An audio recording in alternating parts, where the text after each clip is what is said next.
A lot of times we see things and we're like, oh, I can't be bothered. It's going to take so much effort to have this difficult conversation. Right. I'm just going to ignore the situation. But as a leader, your team is watching you. Right. And if they see things going awry in one corner and you're not addressing it, they're like, okay. They are undermining your culture because they're now saying, what was she not saying anything? Is she getting away with it? Okay, well, if he can get away with it, then I'm just going to do the same thing.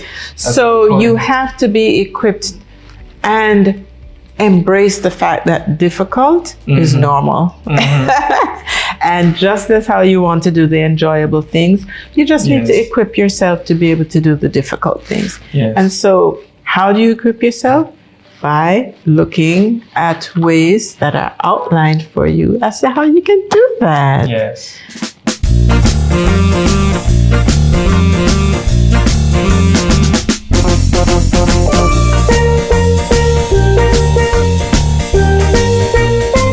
Welcome to another episode of the Irreplaceable Dental Team. Listen, I have two of my special guys with me. You always hear me talking about David, right? David, please. David has me under the bridge. Guys, this is David. And now David is in front of the camera and we're going to do this podcast together, right, David? Yes, it is not my usual position. Usually I'm over there, but you know. Yeah, I got you, dude. I got you. You got me. You got me. So where's the other guy? Oh, he's right here on this book. And that's what we're going to be talking about today. I have newly become an author and I co-author a book with Les Brown. I have to tell you, Les and I have been rolling for a long time. Years ago when I would go on my long trips, I'd pop in a Les Brown tape. Yes, it was way back then. And be motivated as I drove. And it's just amazing to me that today I'm sitting beside you and I'm holding Les. So I'm in a very good place, wouldn't you say? Yeah, and I mean, when you first told me that, I wrote a book, and I'm like, that's such a thing that Doc would do. You've always been increasing your boundary, pushing the boundary, increasing your horizon. You've been a motivational speaker, you've been a coach, and now you wrote a book. It seems to be just the path that you're on, And so, yeah, I was... David, it's funny that you should say that because I believe in walking the talk. And I always encourage people to be lifelong learners because you don't know your potential until you move to the next phase. Right. So thank you for recognizing that. Yeah, man. So before they delve down on me, I want them to know a little bit about you and the stress that you put me through behind the cameras and what that means, because everything comes out looking fabulous, even though you stress me out. So who is David Johnson? Well, I am a documentary filmmaker. I really focus on bringing the best out of my subjects who I have put in front of the camera. So that's what Doc is referring to. But I own a boutique film production company, Boncrek Films, and right now we've focused a lot more on original projects. But me and Doc have gone way back. Some of my first forays into this industry has been with Doc as my subject. So, so test subject, some would say. But, we've had a working relationship for, I was going to say, over 10 years now. Yeah. Over 10 years now. We started out with HD's Jazz. Yes. When he had me under the bridge. Under the bridge, climbing rocks and, hiking up in the hills. In the river. With the cows, I'm editing this, so I'm definitely going to be putting this footage to show you. But, we've had a long, very varied history, So it's been worth trusting you, though. I think it's been well worth it. Yeah. So here we are. I finally have you in front of the camera, and we're going to be talking about my book today. Yes. Exciting. I am excited. Well, so the first thing I actually wanted to know, what inspired you to write? So I have a friend who years ago said, you need to write a book. And I'm thinking to myself, what the heck am I going to write about? I don't know anything to write about. But nothing happens before the time and season. True. And as I have evolved to become more of a speaker, more of a coach, it's very apparent that you can do only so much in an hour when you're providing a keynote. Right. You can only share so much in an hour of coaching. Right. But if people want more of you or more in-depth information about your subject matter, they can find it in a book. Right. So the book becomes a resource. An extension, yes, a resource. So I guess it was time. So I wrote a book. How long did it take you? I'm always been curious. About a year and a half. A year and a half. Almost 2. Okay. Wow. So this is, you would say this is a baby. This has been a. Oh yes. And I went through delivery pains. Oh yes. But it's here. Not premature, overdue, but healthy and kicking. And I am pleased to say, just perfect for what I envisioned. That's exactly what it turned out to be. So yeah, exciting times. So for the viewers at home, the title of the book is Becoming Irreplaceable. And, you know, someone might look at your background and go, okay, Doc, you know, we trust you on dental health. We trust you on, you know, we're talking about even personal development, right? But tell me, being part of for 30 years, a successful dental practice with multiple teams under your belt, would you say that prepared you in how to lead teams? I would say I was very blessed when I graduated from dental school to land an associateship in an office that prepared me not just with my clinical skills, but they were tied to a practice management company.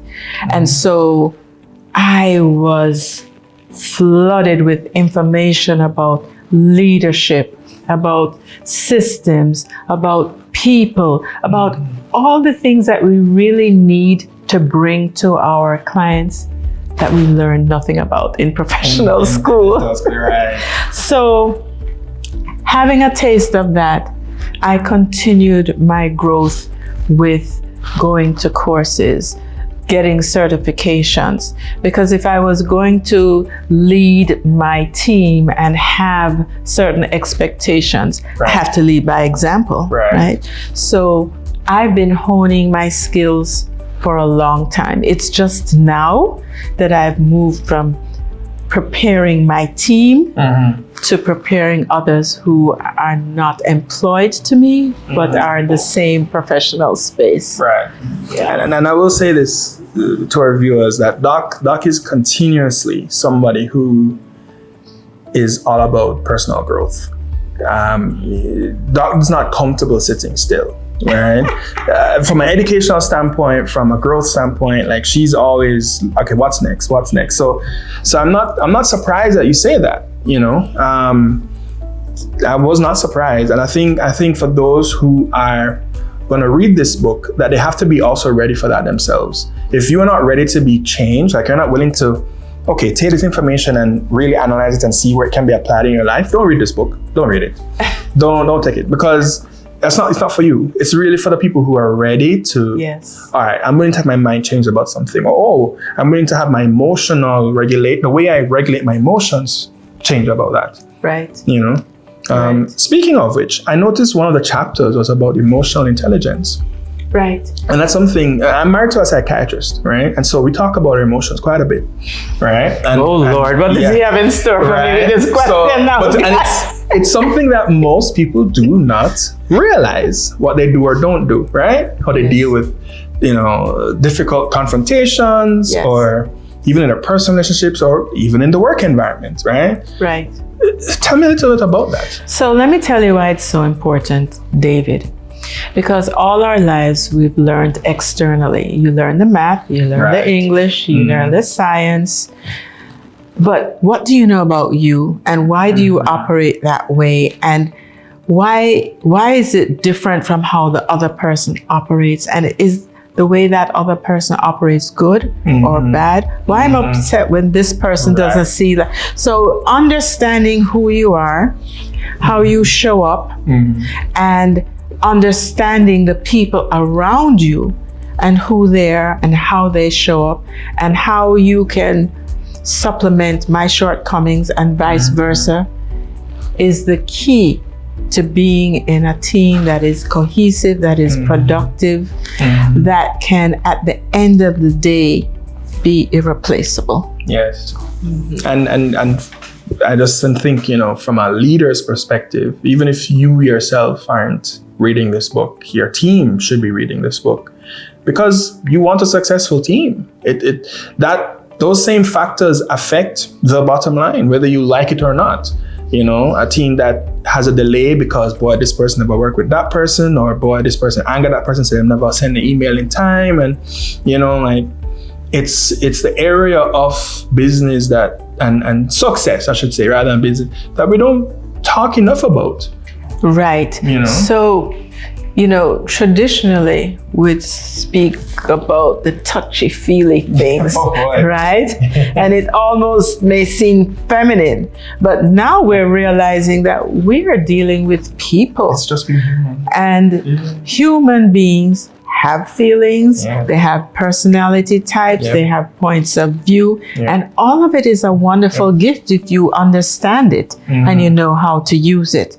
Now, a few months ago, I spoke at a conference and I introduced two concepts.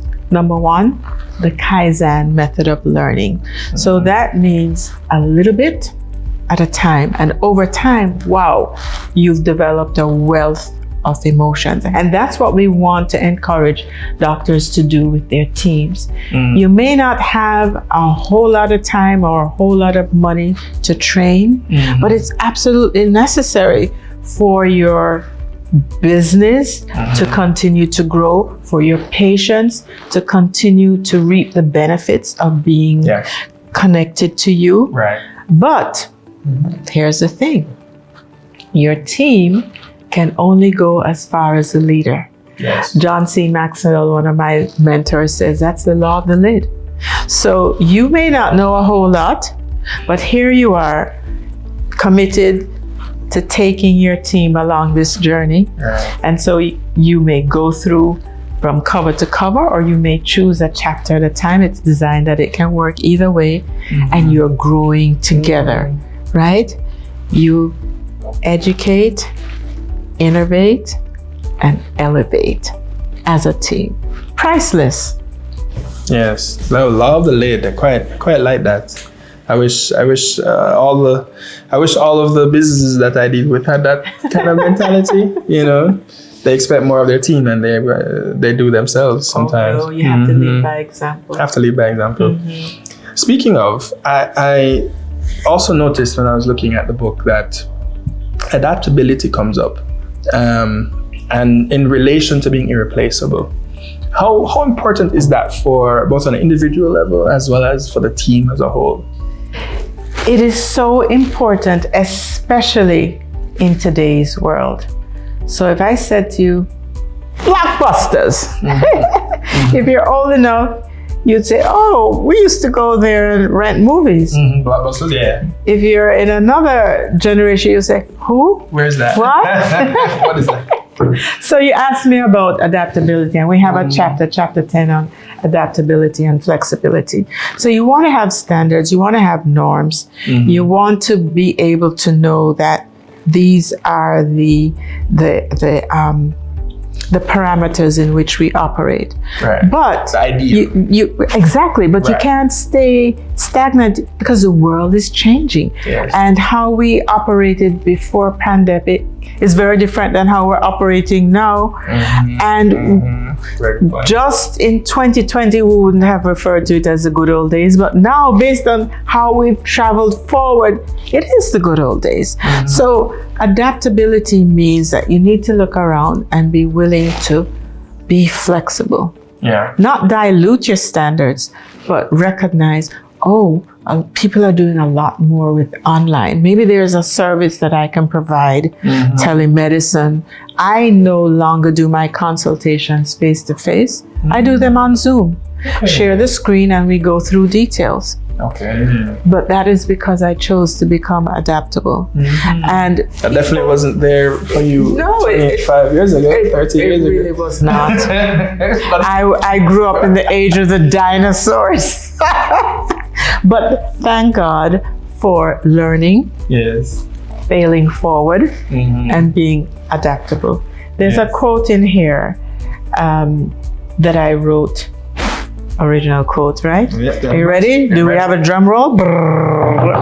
It says, in healthcare, adaptability isn't just a skill, it's a lifeline. Embrace change to thrive and watch your team transform challenges into triumphs. Challenges are not to put your hand out your jaw and say, oh my God, I can't believe this is happening. But if you and your team are trained in critical thinking and problem solving, which is another chapter, then you now face this differently. You view it from a different lens. Okay, let's pick this apart. Let's see what the pros and cons are here. What happened in the environment with the people, with the time, with all of that. And let's pull it together and say, okay, let's try it this way. And you know what? If it works perfectly, it works perfectly. But if you need to, as we say in Jamaica, wheel and come again, or start over, or go back to the drawing board, you're free to do that as well, because life is dynamic. It's never going to stay still. You're so right, and I even have an anecdote about that. I almost believe that those challenges and being flexible and adaptable in them, that win you whatever you care about, whether it's a client's favor, a customer's belief in you, whether it is market share in a business, those challenges are actually what you want. Because I'll give you an example. We had a shoot, we had a project, and it was a boardroom we're supposed to be filming in. And boardroom had an emergency meeting. Like, execs came down, they're like, we're going to be in this room, and they're in this room for the next 2 hours. What do? Like, we're on the clock. We traveled an hour out of town to go to the shoot. We're here. We're supposed to be interviewing staff. And so we said, you know what? I guess we're gonna have to do something else. And so we were adaptable. We quickly made up something and we were successful. And the client looked back on that and went, you know, I'm really happy how you guys came around for that. It wasn't, to be honest, it was also, which previously was a difficult client at that. But then after that environment, they softened right up on us because they realized we were willing to make that extra effort. Absolutely. And in a way, compromise our standard of quality, but with the spirit of, we want to make sure this is a success for your time. So it's like, talking about like, you know what you want to do, like you have an ideal, but at the end of the day, you want to make sure that client is happy, right? That customer is happy. And they see that, they notice that, you know? Yes. And so, that's really crucial to get for a team to be successful. So what you've just said without saying it is that in the eyes of that client, you become irreplaceable. True. Because if they think of, David, he's a good filmmaker, but he can bring something out of nothing. Right. He can bounce back. Yes. You know, that makes you stand out. Yeah. Right? Yeah. So, because we're on the same page. They know that even if not all the ducks are in a row, they know that your goal will be to make sure it's a success. Right. Yeah. And it's so important in today's day and age, you know? Yep. When time is money. Time is money. So much effort went out to that out of town to get there in the first place. And people had scheduled, stuff. Took your lemons, dude. People were coming. Was it refreshing? The lemonade you made? It was. Yeah, I did that. Back with their puns. I cannot. Oh, all right. One other aspect I guess I wanted to, because you mentioned that you can delve into chapter by chapter, so you don't have to go into the whole book in one go, which I do find refreshing. Yes. What would you say if there was one chapter if there was one chapter that a team could start with, what would it be? To start with, Yeah. See, she knew what question I was going to ask, and I flipped it on her. So you're adaptable now, Doc. I do really believe that my prelude is intentionally my prelude. Okay. Because it speaks to the foundation of self-care. And most of us take pride in saying, boy, I only got 2 hours of sleep. Or, I've just been going for X, Y, and Z, or I haven't eaten since yesterday, or and the truth is we know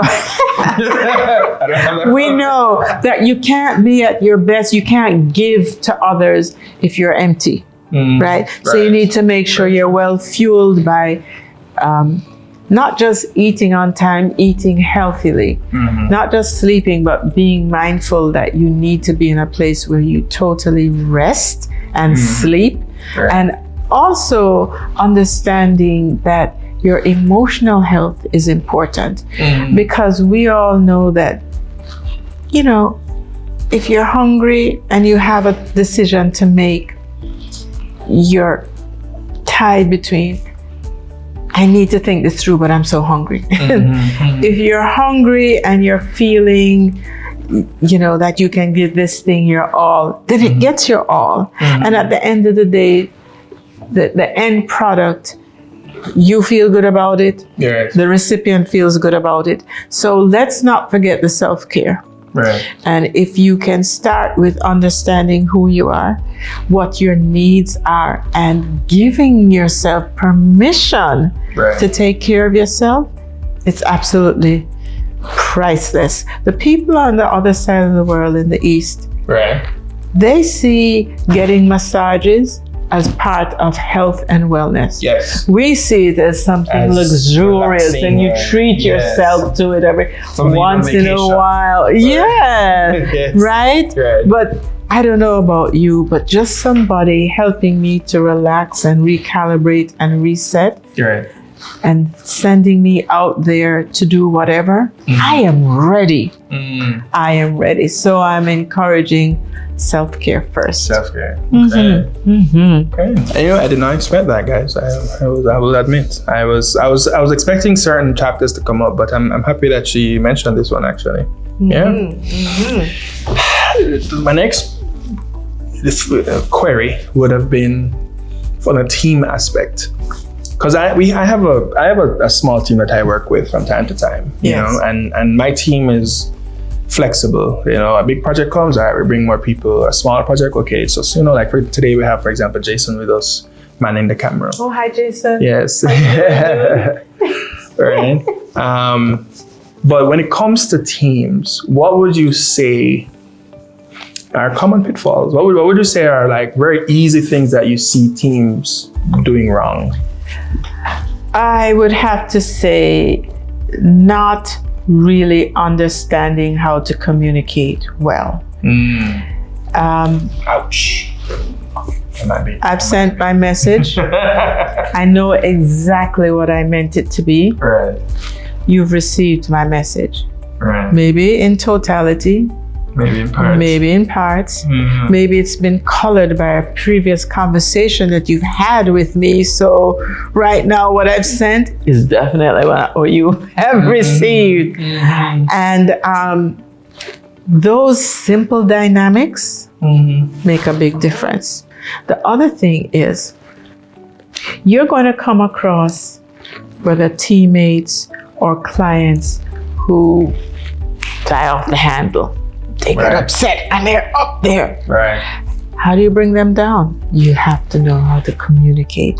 Active listening, leaning in, looking so they feel that you're paying attention, not interrupting except to say, okay, really giving them an opportunity to share what's going on, what is causing this anger and frustration. And at the end, being able to say, oh, and not mechanically or robotically, but kind of let them know what you thought they said, kind of summarizing it, Right.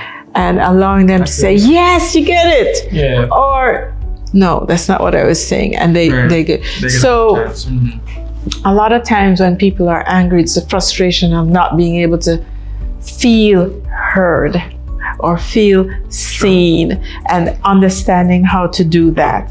True. And also, you know, I'm looking through that chapter on the fact that when we're talking about communications, there are different styles of communicating, you know, and I can bring you into the dental chair and I'm giving you information and you're getting everything that you should get, and textbook, it's there. Right. But I haven't invited you to sit. I haven't sat at eye level with you. I haven't leaned in to hear the answers to my questions that I've asked you. I haven't pulled on any nonverbal cues that you're a little anxious. I haven't addressed any verbal cues that, you know, I didn't sleep last night. I'm just mechanically going through. So there's a way that you can communicate in a way that people feel seen and heard, and just that relaxes them. And in my environment, where sometimes they just walk through the door and there's a little anxiety, we have to go above and beyond to make people feel comfortable. And the way you communicate is extremely important. And finally, we have to recognize that it is okay to agree to disagree.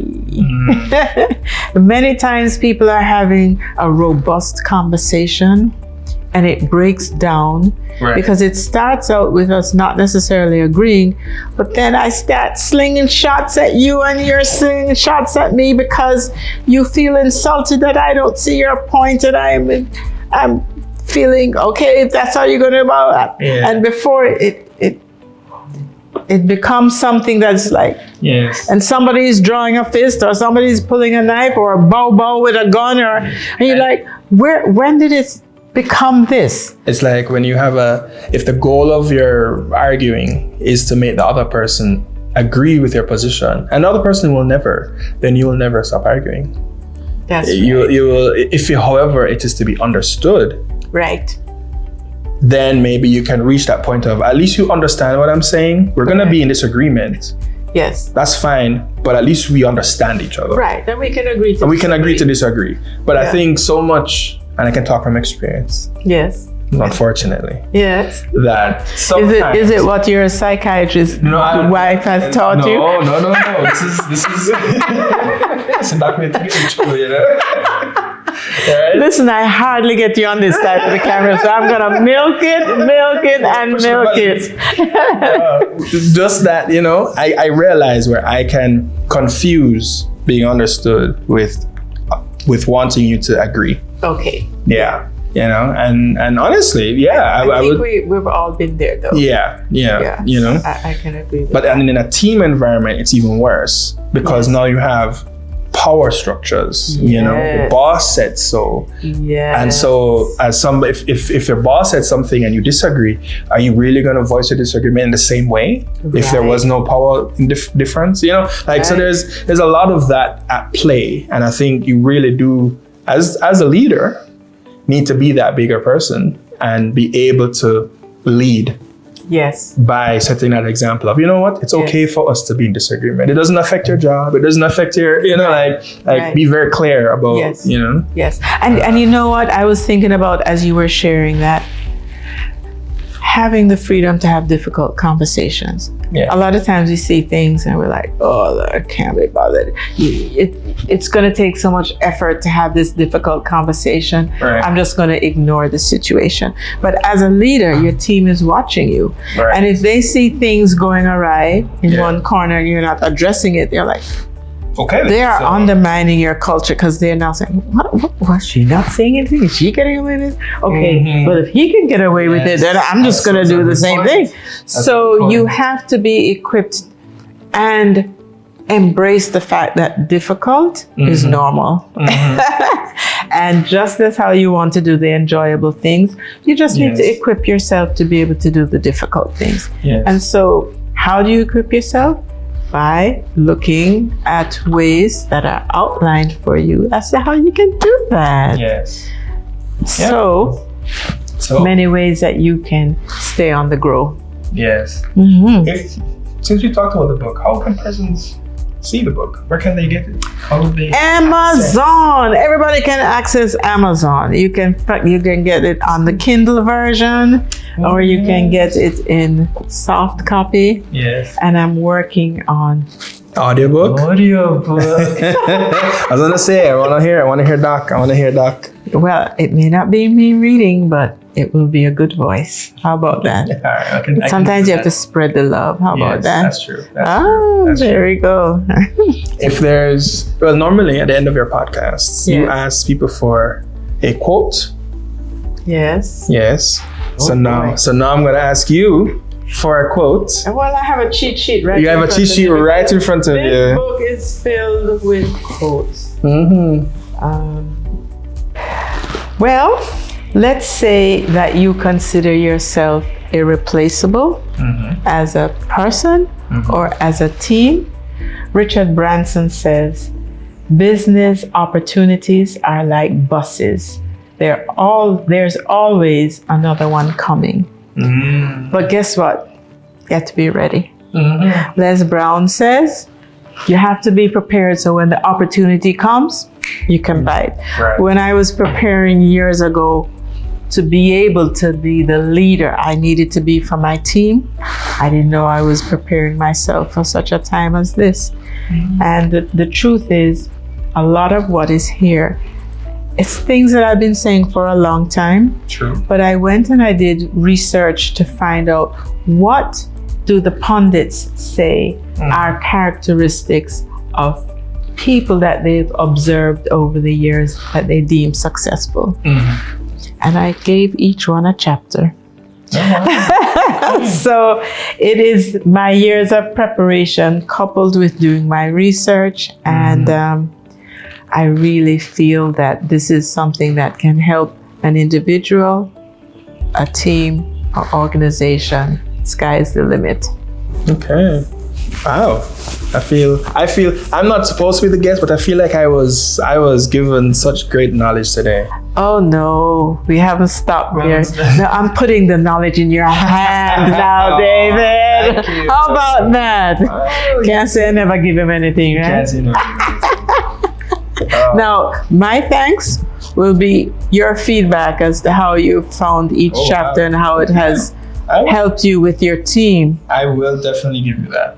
I'm going to ask you, Jason, if he's using it for his team. This has been so awesome, David. Yes. Before we go, what would you say is the next step for you? What future projects do you have on the horizon? Right now, I love the fact that I'm doing a lot of executive coaching, speaking with a lot of dentists, physicians, one-on-one, because really and truly in our space, you lead, everybody is looking to you. So to have someone come alongside who you can share, who you can process, who can pull out what's already within you, but shine a light on it so that you can not feel overwhelmed, but you can not strive, but thrive. That alone. The makeup artist was saying, I love doing this. I would do it for free. And that's exactly how I feel about anything that I touch. I love what I do. So my team, the people who I coach, they're going to get the best of me because I am deliberate about learning and honing and understanding and then bringing it to you in such a way that it's like, yeah. I get you. That's what I'm excited about. Okay. And so if somebody was interested in that, how would they reach out to you? So there are many ways. DrHDLawsonMyers.com is the website. But locally, I'm at Ligony Family Dental, and we're listed in the book. And there's also a website for that where you can contact us. And, you know, because of the way the world has opened up, I coach face-to-face and I coach virtually. So so there's opportunity. You can be in wherever and reach out to me, and we can make it happen. Because no matter where you are, no matter what language you speak, people are people, right? Yes. Yeah. And they're willing to, and they're able to learn, because these facets of info are not unique to Jamaica. They're not unique to a certain lived experience. These are pretty universal from what I was reading. Absolutely. So my parting words are, your team will go as far as you go. So how high your lid is dependent on you. And there's no such thing as not having enough time to train your team. Use the Kaizen method just a little bit at a time. Yeah. There's a book. Yeah. I have podcasts, as you're viewing now. But I also have, David, you remember the mini master classes? Yes, I do. Great bite-sized pieces. Yeah, so there are many ways that you can sit back and just empower your team. All right. I'm here for it. But David, you have to promise me one thing. Sure. Anything, Doc. Did you hear him say anything, Jason? Jason, okay. He said anything that you're going to come back with me and co-host another time. Sure, I will. All right. I'm making the promise.